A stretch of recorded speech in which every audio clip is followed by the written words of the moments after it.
I have the task of being the last speaker, and I'm the only thing standing between you and dinner. So I'll try to get through this. Oh, concert. So, Tiembolia, I'll try to get through this as quickly and efficiently as possible. In October 1955, 10 housing officials flew to the United States on a cross-country tour to examine the American home, whom Jean-Louis already alerted us to about an hour ago during his presentation. Since this was 13 years before the US and USSR established a direct air route, and since this was 13 years before the US and USSR established a direct air route, the delegation's trip was a slow one. Their 3-day journey from Moscow to New York included layovers in Helsinki, Stockholm, Copenhagen, Hamburg, Glasgow, and Gander. Far from bemoaning such a circuitous route, the good-natured housing experts were able to examine another site of modern architecture along the way, the airport terminal. What the delegates saw at these airports impressed them and served as an opportunity to further explore recent changes on the cultural front back home.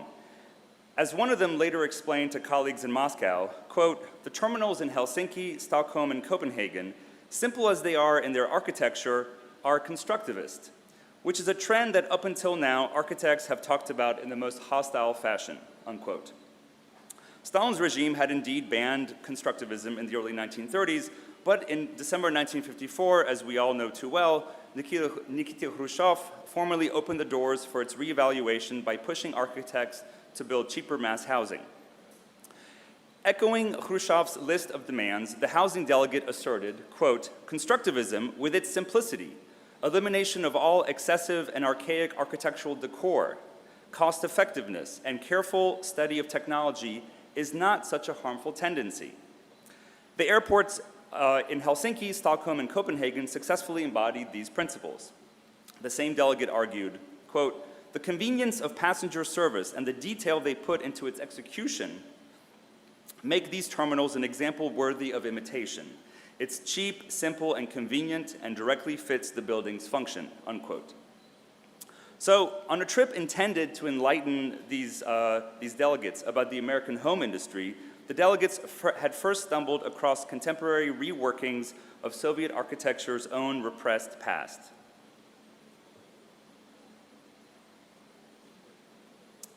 In the early 1960s, architects began to replace the Soviet Union's antiquated airport terminals that resembled brick and mortar train stations of the industrial age with sleek glass and metal buildings fit for the jet age. Given the housing delegates' advice cited above, it is tempting for us to see the Soviet adoption of modernist air terminals as another example of design transfer from west to east. This paper, in contrast, examines their emergence as a more complex story shaped by the conflicting forces of de-Stalinization, the persistent dysfunctions of a command economy, the reopening of the USSR to the West, and Soviet architects' own reincorporation of their constructivist past. One goal of my presentation, therefore, is simply to establish context and grasp the specifically Soviet problems that modernist air terminals were meant to address, starting with the dilapidated airports of the Stalin era. Apart from fixing practical problems, the air terminals of the 1960s served ideological functions. They would differ from their Western counterparts by leading passengers not in the direction of capitalist urbanity, with its free market absurdities and irrational elements, but to a socialist urbanity of rationally organized spaces and amenities available to all on an egalitarian basis, superior customer service, and the seamless integration of the airport with the city. As I argue here, the new terminals served as gateways to two kinds of socialist cities, the ones that they served and the imaginary socialist city of the future for which they served as a model. Soviet air terminals in the 1960s were designed as microcosms of what the socialist city would look and feel like in the future, which included rational planning to efficiently move people and things, making information transparent to facilitate all urban movement, the use of modern and standardized designs, a fearless anticipation of endless growth in passengers, and the celebration of the latest technologies. Let's start by examining what Soviet air terminals were like around the time the housing delegates flew to America.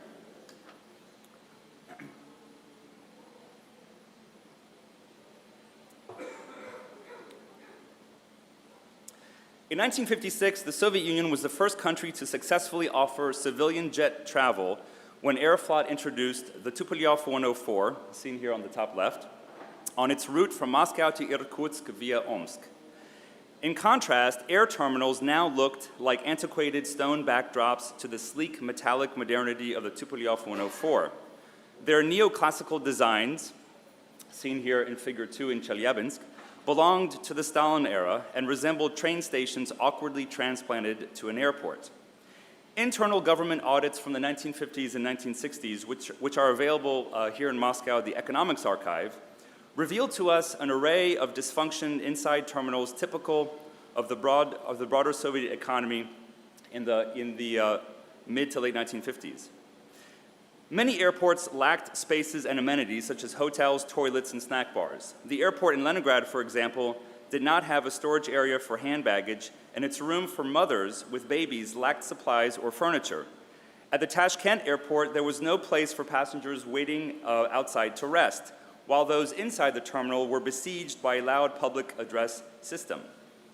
Meanwhile, the Irkutsk airport failed to demarcate important spaces and did not even properly regulate people moving from the terminal to the apron, including the non-flying public. According to these government audits, Soviet airport terminals were disorienting spaces that lacked transparency.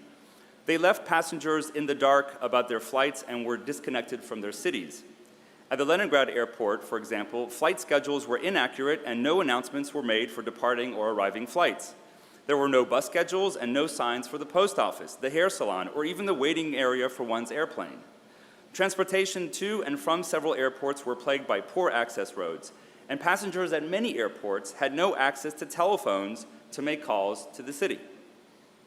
In addition, the Irkutsk airport failed to provide passengers with any form of quote-unquote visual information or advertisements for Aeroflot, apart from a map of international routes.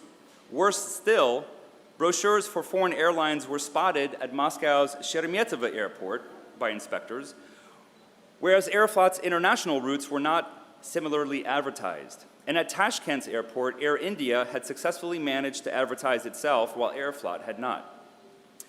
When Khrushchev reopened the USSR to the world, Aeroflot's international routes expanded and foreign carriers, including from the West, gained access to the country. Soviet airports with international routes, such as those in Moscow and Leningrad, but also Omsk and Irkutsk, were transformed into politicized stages for making good first impressions on foreigners. They became an international border area, and as civilian aviation authorities reported, they became sites of unwelcome competition between Aeroflot and foreign airlines for foreign travelers' hard currency.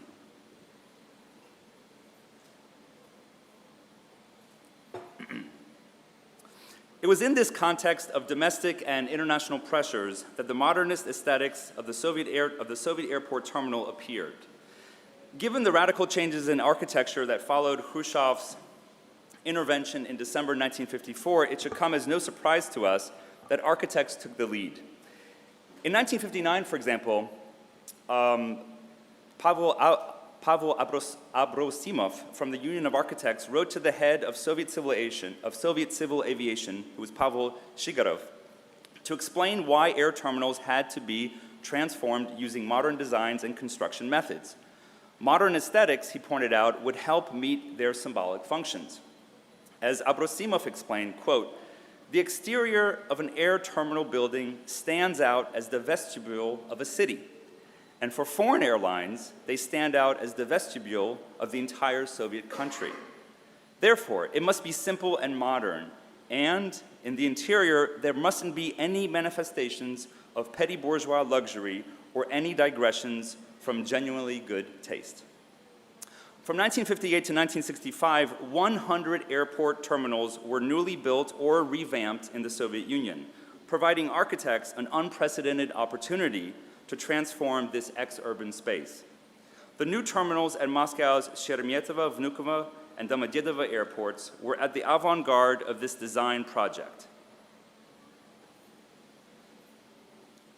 The new terminals were meant to address the practical problems and consumer shortages outlined above in internal government reports.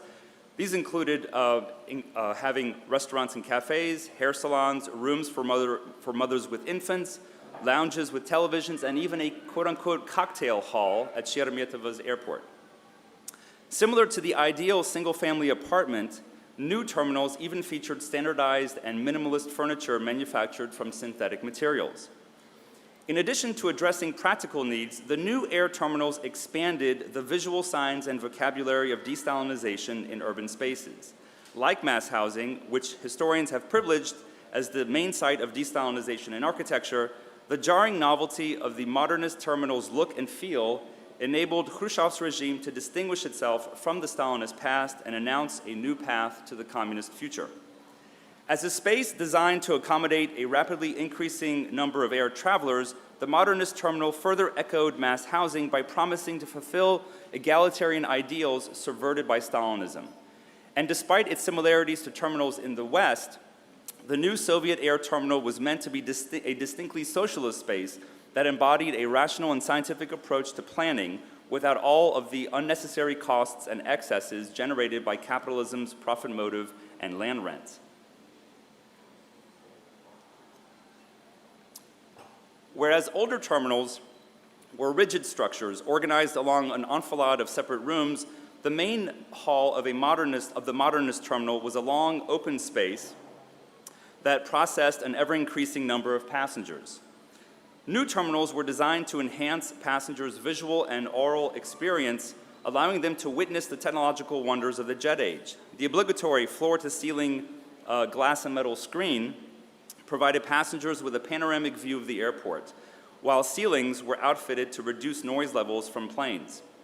For those who desired closer proximity to aircraft, a balcony ran along the outside where they could wait for arriving passengers. And you can see this balcony here at the Sheremetyevo airport on the bottom. The main entrance to air terminals also featured glass and metal screens, making terminals seem bigger and enhancing their function as transitional rather than static spaces. The Modernist Terminal was designed as a transparent space where cutting-edge information technology guided passengers via televisions, radio announcements, and electrical or mechanical signboards. Such transparency offered a visual expression of the greater transparency in Soviet governance that Khrushchev sought to employ in overcoming Stalinism, exposing its crimes and restoring socialist legality.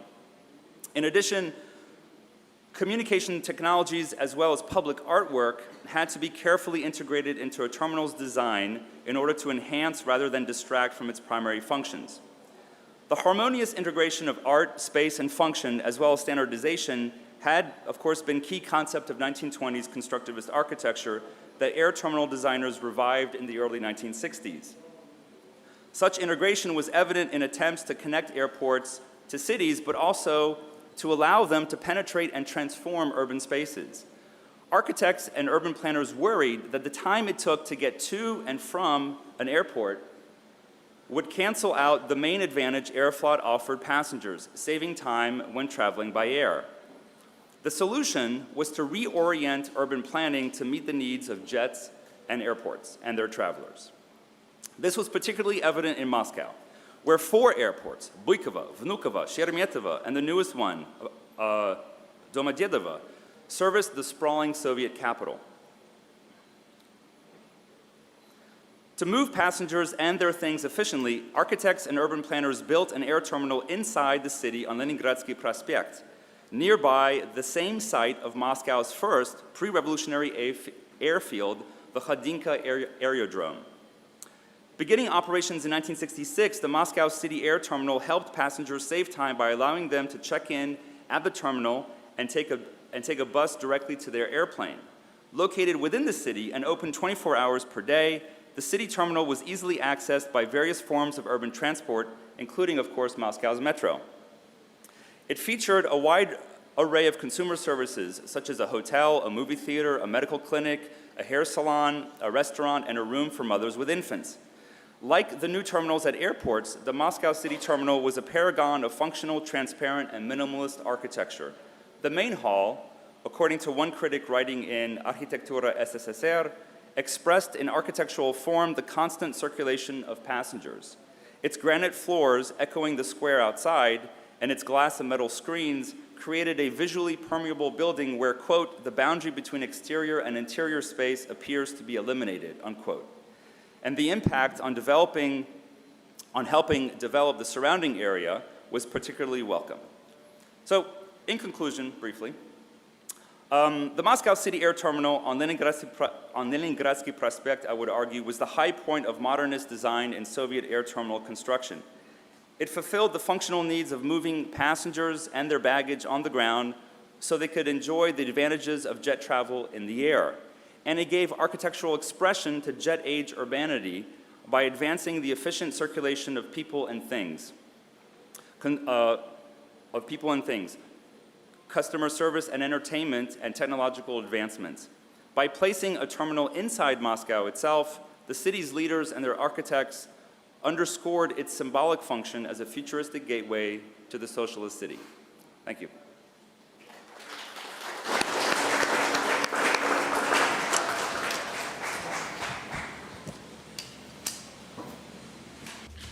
Спасибо огромное за... Well, thanks a lot.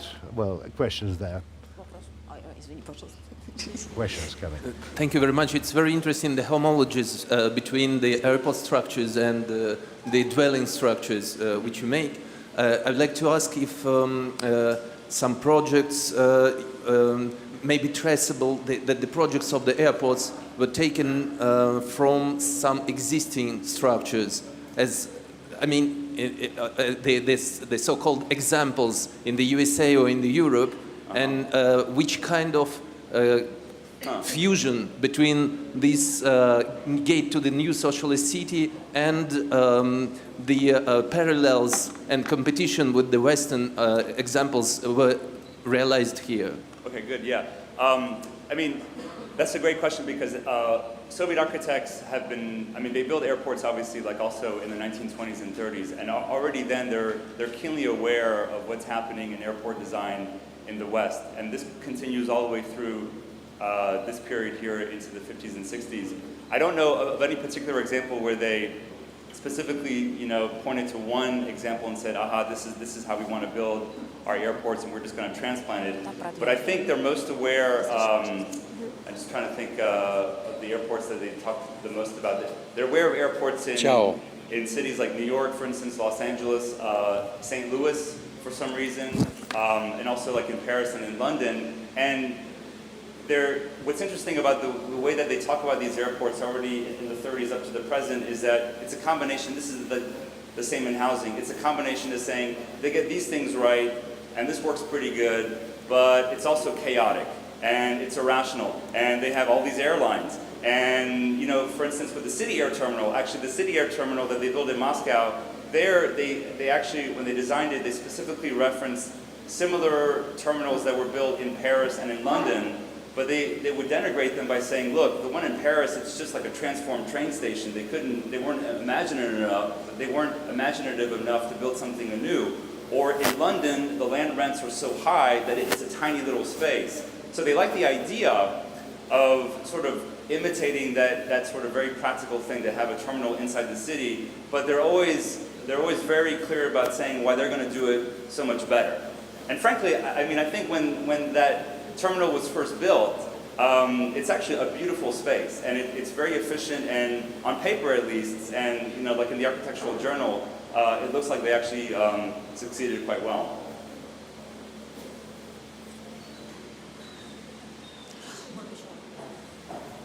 I was wondering of influence the other way around, because isn't it that actually Soviet airport terminals become blueprints for quite a lot of airports in the Third World? So rather than going the Western Soviet route, taking the Soviet as a model? Yeah, so I haven't actually looked at whether or not Soviet airport designs were influencing the construction of airports like in the developing world. I will say that I have tried to look into whether or not airport designers in the West were at all interested in what the Soviet Union was building at airports in the time. And to my great dismay, and I've looked at a bunch of journals that focus just on airport design in the West, there's just absolutely no interest. There's just zero interest at all. There's even an international airport organization association that publishes a journal, and they get only as close as Prague. And Prague opens up a new, very modernist airport or air terminal in 1968, just before like everything goes to hell, right? But in general, the Western airport designers seem completely oblivious and uninterested, you know? Большое спасибо. Большое спасибо, Стивен, Well, Александр, Марк. Большое thank спасибо you всем all. докладчикам. Thanks, Stevens and Alexander Mark, И and as well as to all other presenters.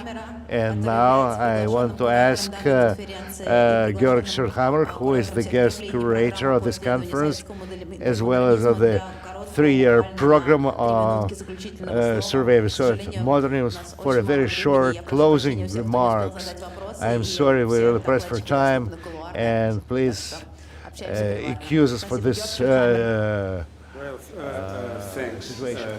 Thank you. And thank you all, actually, for this beautiful conference, which is just the beginning, actually, of a 3 years research, publication, and exhibition program that we are starting here together with our partners at Garage, with the beautiful Anastasia Mityushina and Katya Inozemtsa as organizers, with the the Institute of Modernism as research partners, and with my beautiful friend Ruben Arefshatian as research curator. For me, coming actually from a long declined empire that still is reminiscent, so to say, in its national breakups through architecture.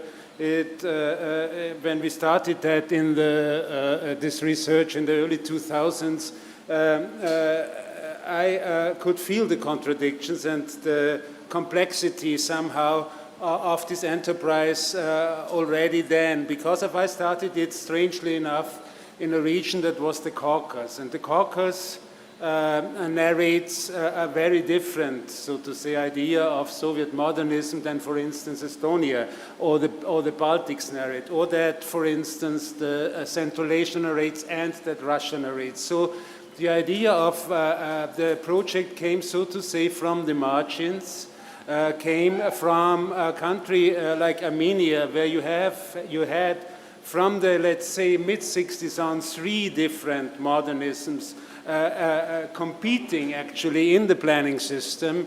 The European, so to say, nationalist modernism of the late 19th, early 20th century, a Stalinist, almost fascist modernism that tried to somehow really go back to that idea of what national inform would mean in separation, so to say, from the master narrative of the Moscow planning and Leningrad planning institutes and people like Israelian, that was very formative till the 1980s and 1990s, and the classical, so to say, constructivist modernism that was re-established in Armenia in the 1960s already. So when constructivists have been allowed to enter the planning institutes as well. And what I felt as well is that there has been an imperial modernism coming into scene, something like that an idea, brought an idea with him that is, we have learned a lot about in this conference, especially about copy and paste projects, about, so to say, the complexity of and intertwinedness of international modernisms of the post-war period. We have somehow had in our minds the famous phrase that was on the billboard of the Leningrad Planning Institute: copy and improve. That's what Fry Otto once told me, who from the 70s on was teaching there and educating people. So we have learned about the strange pathways of modernism. Nevertheless, we should not forget, I think, that the Soviet modernism, even of the post-war period, had to deal with a totally different economic setup of society, had to different with a still totally different, so to say, idea of the intertwinedness of society and building industries. I mean, if you just read the recently re-edited books of Ilyenko, for instance, how even Soviet philosophy in the 70s could not really pair, so to say, these approaches of a modernist, consumerist society and the still remainings of the industrialized and bureaucratized collectivism. That was something that then intrigued me already when we started the project. And I have to say that never, though all these, so to say, mirrorings of international modernisms, there is a language, there is a smell of Soviet modernism that is unique, because of, as well, these buildings have been built for a different use than capitalist modernist buildings. I remember a very nice conversation in Nizhny Novgorod, like 4 years ago, with an old communist architect, and he said, well, if everything is declining, we can put back the pioneer camps into the shopping centers. So actually, there was a different path, and we should not forget that. There was a different philosophy, there was a different narrative. So we will try to work on that in the next 3 years. We will do a book. The SEMEM is this conference of the book. I hope that all of you will join into that project. We will do an exhibition, and we hope that this will be something like a groundbreaking research showing all this intertwinedness beyond the... And I think it is not by chance that we are doing it in an institution that is an art institution, because of in the 1980s and in the early 1990s, and it has been the artists, the visual artists, that have been the first one to remember us of the quality of these architectures, of the formal qualities and of the sentimental qualities. So thank you for joining in, thank you for being here, and thank you for organizing this so brilliantly. Дорогие друзья, у нас короткое техническое объявление. Наша интервенция, наш спектакль начнется в 8 часов. Announcement, our intervention, our show will start at 8 o'clock. So now we have slightly over an hour to take a break, to relax a little, to flex a little, and to be back in this room again at 5 or past 8. Now we need to vacate this room and leave it in an organized manner, because there will be sound check. But before you leave, we have a very important announcement which we need to make. Well, there are 3 persons which we somehow didn't manage to express thanks yesterday, and without whose contribution we simply couldn't make it. And Anastasia Samshanova, well, thanks to whom you all could come on time, and Kumova. Thanks to all of you, to this great trinity, for their efforts and dedication. Thank you.